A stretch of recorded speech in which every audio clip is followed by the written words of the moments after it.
A série Saunas e Banhos remete de imediato à própria gênese do espaço da pintura da tradição ocidental, a construção de um espaço pictórico por meio da representação perspética de estruturas arquitetônicas. Desnecessário lembrar que a manutenção da estrutura ilusionista da tradição por uma vertente da arte contemporânea certamente constitui-se de modo singular, consonante às questões inscritas na atualidade.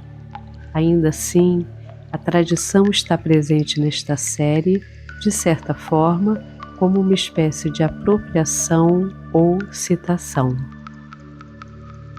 O resgate da tradição figurativa nestas pinturas está longe de uma abordagem puramente formalista ou virtualista, visto que há a predominância de uma metafísica da imagem, ou seja, a representação como meio de provocação do sujeito e ativação dos seus conteúdos subjetivos.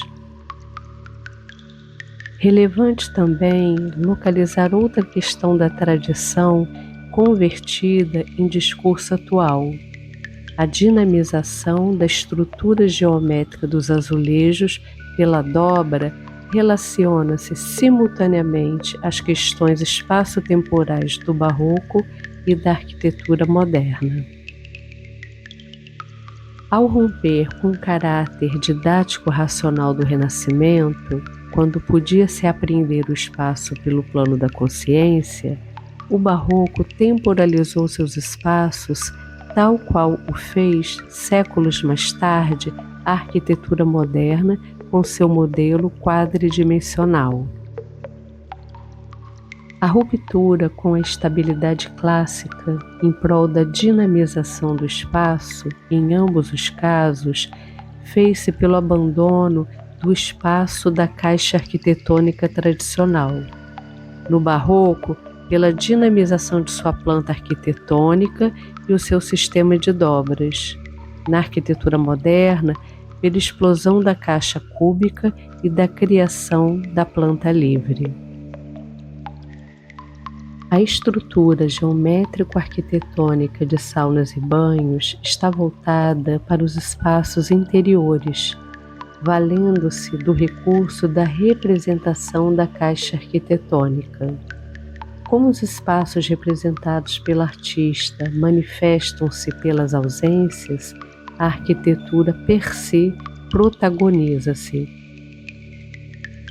Assim, a artista apresenta a arquitetura no seu sentido original. O prefixo ar de arquitetura, que tem sua raiz no grego, arché, também está presente na palavra arro, ocus.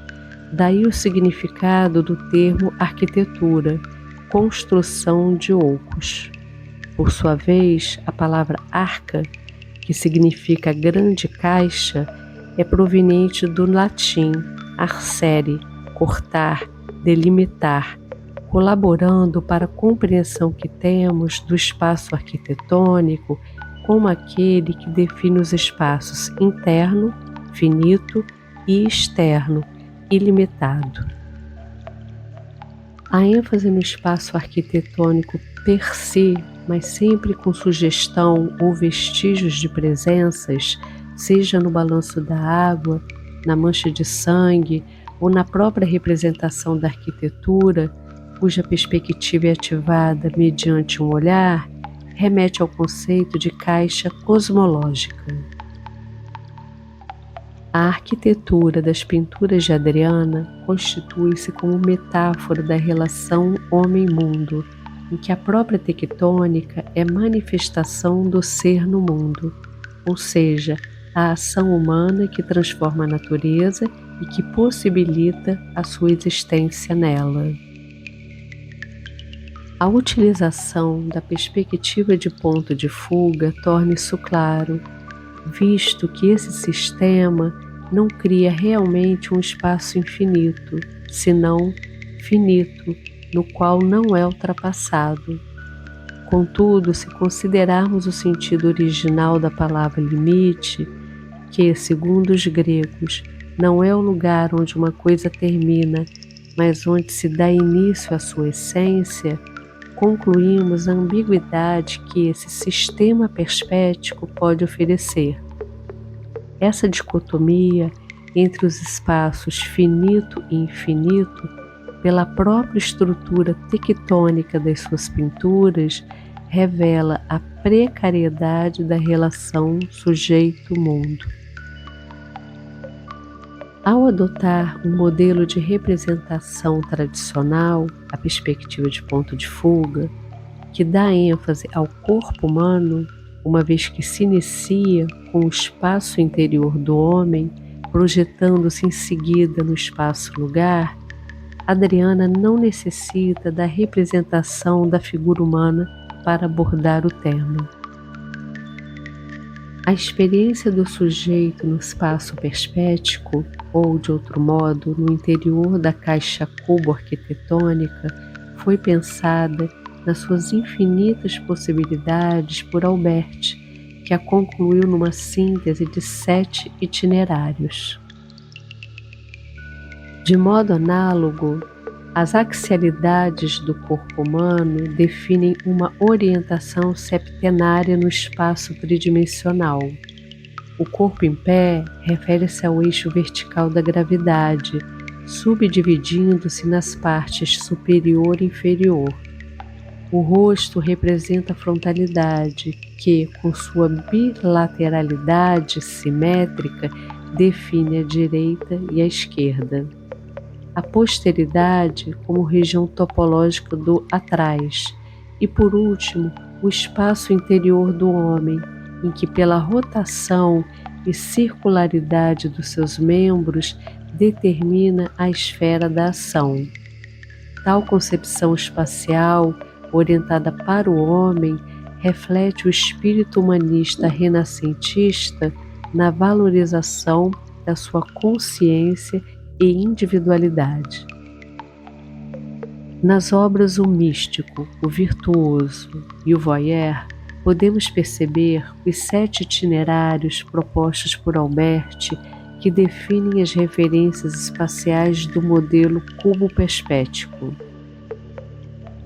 Nas pinturas O Místico e O Virtuoso, além das orientações mais evidentes, quando se trata da representação arquitetônica, ou seja, para cima, para baixo, para a esquerda, para a direita, avançando e retrocedendo, podemos observar a 7ª orientação, girando, com a presença de escadas espiraladas.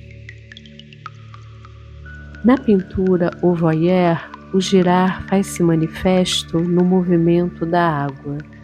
Nas demais pinturas dessa série, por exemplo, a 7ª orientação, o girar, não se apresenta formalmente, mas está implícita na própria estrutura conceitual da caixa arquitetônica. Do mesmo modo que nessas pinturas a inexistência do sujeito não implica na sua total ausência, a própria estrutura da caixa perspética arquitetônica traz implícita orientações que partem necessariamente do sujeito. Assim, concluímos a arquitetura como extensão do corpo, uma vez que é criada, gerada e percebida como acordada ao espaço interior do homem. Nas obras Swimming Pool, O Chinês, O Predileto, O Sonhador e O Húngaro, existe o anúncio de uma desordem no balanço da água e, consequentemente, a ruptura com a estrutura ortogonal dos azulejos. Contudo, a regularidade do entorno restitui a ordem ameaçada. A orientação do espaço da caixa arquitetônica, com base na interioridade do homem, expande-se em saunas e banhos do aspecto físico-espacial para o psíquico e filosófico. Não podemos ignorar os aspectos simbólicos que o modelo caixa traz implícito. O conceito de caixa assim como o de cofre faz alusão ao lugar da intimidade, ao que está oculto e preservado, ao tabu e ao proibido. Na psicanálise, as transferências simbólicas da chave e da fechadura, como instrumento de acesso à intimidade, à caixa e ao cofre, guardam conotações sexuais. Saunas e banhos também alude a lugares ocultos da intimidade, também com notórias referências sexuais. Segundo o artista, esses ambientes têm uma dimensão psicológica importante. Eles podem ser qualquer lugar, um espaço ligado à morte ou ao prazer, conclui. Colaboram para a leitura que podemos ter desses lugares, simultaneamente públicos e privados, os títulos das suas pinturas, com novamente alusões sexuais. O voyeur, o obsceno. Os espaços de saunas e banhos, apesar das suas estruturas de dobras e labirintos, são herméticos. Segundo Adriana, são puro dentro. Câmaras secretas sem portas ou janelas, como sacristias. Como na arquitetura barroca e sua independência da fachada, são um interior sem exterior, finaliza. Toda a sugestão espacial que existe na sua arquitetura alude a outro ambiente. O contínuo dos azulejos revelam isto. Contudo, nunca ao exterior, há uma saída. Por conta disso, podemos localizar um caráter quase noturno nas suas pinturas, tendo em vista tratar-se de lugares fechados, supostamente isentos de luz natural. De acordo com Roland Barthes, o escuro, referindo ao seu cinema, não é apenas a própria substância do devaneio, ele é também a cor de um erotismo difuso. O erotismo do lugar, que Barthes localiza na escuridão do cinema, o artista inglês Victor Bergin o relaciona ao genius loci, o gênio do lugar. Para os antigos, os lugares possuíam uma alma, um espírito, um genius loci que os harmonizava ao longo do tempo. Esses lugares deveriam manter-se merecedores do espírito, pois este, quando contrariado, poderia abandoná-los. A acumulação das subjetividades dos habitantes no lugar, memória, colaborava para o merecimento da presença do genius loci. A ação desse espírito é discreta, sutil. Por isso, talvez em alguns casos, como no de Barthes, manifeste-se à noite, na escuridão. Em saunas e banhos não existe a escuridão propriamente dita. Ao contrário, feixes de luz adentram os espaços. Contudo, a associação entre a escuridão e a noite, assim como entre a noite e o vazio, ou o momento do recolhimento em que a cidade dorme, remete também à presença de um genius loci. O vazio de saunas e banhos está repleto de potência, ou seja, a arquitetura vazia constitui-se como cofres repletos de memórias que garantem a presença e a permanência do genius loci. Os vestígios de presenças, como o balanço da água, o sangue no chão, a arquitetura em si como abrigo do homem, são os indicadores das ações que alimentam o lugar.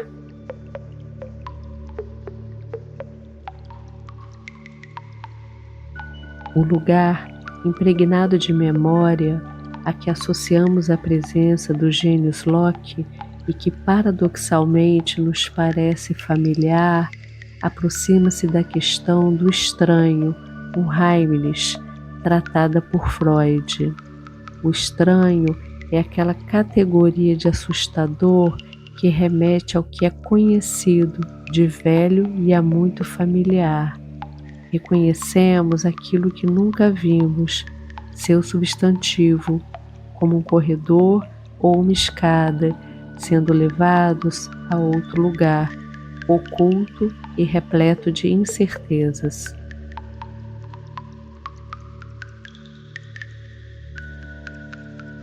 Anthony Widler considera o estranho uma das categorias essenciais para a interpretação da modernidade, especialmente no âmbito da arquitetura e do urbanismo. Para ele, o estranho, o Heimlich, causa medo pela sua inexplicabilidade e pelo seu desconforto. A referência lugar azulejo que a artista busca como inspiração nos botequins, nos hammams, nas piscinas, matadouros, banheiros e hospitais, colabora para o reconhecimento que temos desses espaços antes nunca vistos, uma vez que nos relacionamos diariamente com um ou outro. A sensação de familiaridade e de estranheza que saunas e banhos provoca associa-se ao que Freud se refere como o antigo lar, Heim, de todos os seres humanos, seu lugar original. Heimlich, doméstico, familiar, coincide com seu oposto, um Heimlich. Nas pinturas de Adriana, Heimlich diz respeito à familiaridade que seus espaços nos causam. Um Heimlich relaciona ao estranhamento, familiaridade que temos frente à situação de aparente abandono desses mesmos espaços. A caixa simbólica a ser desvendada também remete aos caminhos secretos do labirinto. Se os labirintos de Borges, com seus pátios que esgotam geometrias, corredores que se bifurcam e uma arquitetura supra-realista convidam ao percurso e à descoberta, do mesmo modo somos instigados a percorrer as salas de saunas e banhos com suas estruturas de dobras, onde existe a sugestão de outros ambientes, mas só podemos vê-los e percorrê-los mentalmente. O viés simbólico existente em saunas e banhos é endossado pelos títulos adotados pela artista. Aos vazios de sua arquitetura, Adriana acresce informações, por exemplo, voyeur, que fazem daquele espaço antes vazio, agora pleno de referências psicológicas e principalmente subjetivas, visto que a ocupação desses espaços se dá pelo espectador. Concluímos então que o genius loci dessa arquitetura é alimentado pelas nossas referências psíquicas. Somos nós que imprimimos memória àqueles lugares. Em O Místico, a presença de uma escada espiralada que leva ao andar superior pode-se compreender como uma metáfora do caráter místico transcendente do próprio homem, em que a figura da espiral, com suas voltas e ascendência, desenha as suas lucubrações metafísicas. Em O Sonhador, a água escura e turva da piscina é uma espécie de duplo da nossa mente, figurando a complexidade e a profundidade da nossa imaginação. Noutros casos, o acordo ocorre por meio das cores. Em Adiva prevalecem os tons rosas indicando um universo feminino. Já em O Sedutor, o azul que evolui do claro ao escuro faz alusão ao noturno. Os adjetivos atribuídos aos títulos das suas pinturas, a diva, o sedutor, o obsessivo, o obsceno, etc., também revelam modos pelo qual o sujeito manifesta sua presença no mundo. Se a arquitetura de saunas e banhos sugere espaços com memória e significação dentro de um plano psicológico, também manifesta sensações inscritas num plano filosófico que aproxima a categoria estética do sublime. Os espaços-abrigos das pinturas de Adriana estão fundados em ausências essencialmente reveladoras do embate entre o fora, o mundo, a natureza, o absolutamente grande, e o dentro, o sujeito, o abrigo, o absolutamente pequeno. Em Green Sauna ou Adiva, por exemplo, o espaço dentro da arquitetura abrigo é invadido pelo espaço fora, metáfora do mundo real, pelas projeções de luz que não sabemos exatamente de onde vem, se é natural ou não, se vem de outro cômodo ou se vem de fora da arquitetura. Noutros casos, como The Guest, Swimming Pool ou no desenho A Malvada, são representados vestígios de presenças. No primeiro caso, nas manchas de sangue, no segundo, no movimento da água e, finalmente, nas mechas de cabelo abandonadas no chão.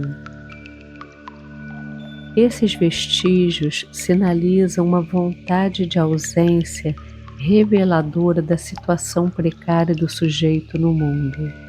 Essa ausência, juntamente com os indícios de uma passagem presença, colabora para a nossa personificação como sujeito no mundo, uma vez que assumimos a posição subjetivo-psicológica que tais pinturas sugerem. Se nos espaços perspéticos da pintura renascentista a caixa arquitetônica abria-se em algum momento para que a natureza fosse não apenas revelada como integrada à realidade racional do homem, em saunas e banhos, os vãos e as aberturas nos espaços estão totalmente voltados para uma estrutura de interioridade. Tudo o que vemos através das fendas não é o exterior, senão outro interior. Temos acesso visual a um dos núcleos de tal interioridade, que dá acesso a tantos outros a seu redor, mas que nunca sinaliza exterioridade ou saída. Sob esse aspecto, os espaços arquitetônicos das suas pinturas são, tal qual os labirintos enganosos, sugerem opção de saída que não se cumprem na realidade. Essa situação absurda de o homem perder-se numa realidade construída por ele próprio, de não achar a saída, de não conseguir ver e alcançar o mundo exterior ou de manter-se prisioneiro da ordem e da racionalidade que criou, a estrutura ortogonal dos azulejos é a mesma da grade que aprisiona, é uma projeção da própria realidade que vivemos. O desencontro do homem com a natureza, com o mundo, manifesto no seu espaço lacre e na artificialidade da sua realidade, é endossado pela temperatura que é representada, ou seja, a frieza dos azulejos, da água e do sangue no chão, não mais quente por não correr mais nas veias. Contudo, a presença da luz nas suas arquiteturas revela vontade de conciliação entre o homem e a natureza, uma natureza domesticada e revelada na medida ideal para que o homem possa suportá-la e que Le Corbusier nomina de o milagre do espaço indizível. Em saunas e banhos, a luz manifesta-se como metáfora do tempo pelo qual o homem é no mundo. Ela é acontecimento, fenômeno, duração. Como fenômeno, a luz pré-existe e subsiste ao homem e representa a natureza como absolutamente grande, atemporal e infinita. E como metáfora é indiferente à sua constituição, seja natural ou artificial. A presença da luz contraposta às ausências nas pinturas de Adriana alude àquela natureza sublime que se manifesta pela permanência e que abriga o homem no seu estado de impermanência.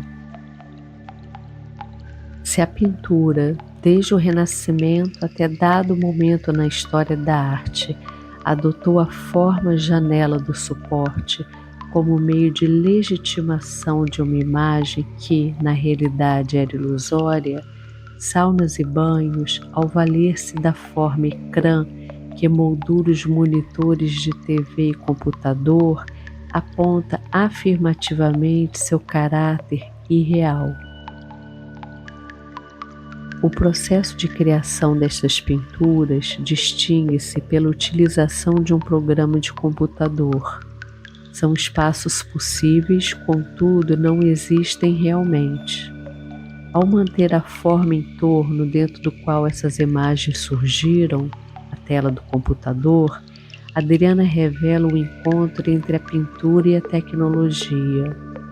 Quando convertidas em pinturas, as imagens ocultam sua verdadeira origem. Afirmar o caráter de irrealidade de saunas e banhos significa endossar seus aspectos psicológicos e temporais. A tela-ecrã de Adriana converte-se em alternativa para uma pintura contemporânea que não quer ser meramente ilusão, mas que também não quer ser pura materialidade. Em saunas e banhos existe a conciliação entre a ilusão e a realidade pictórica, quando emerge um espaço entre, aquele intermediário entre os planos mental e visual.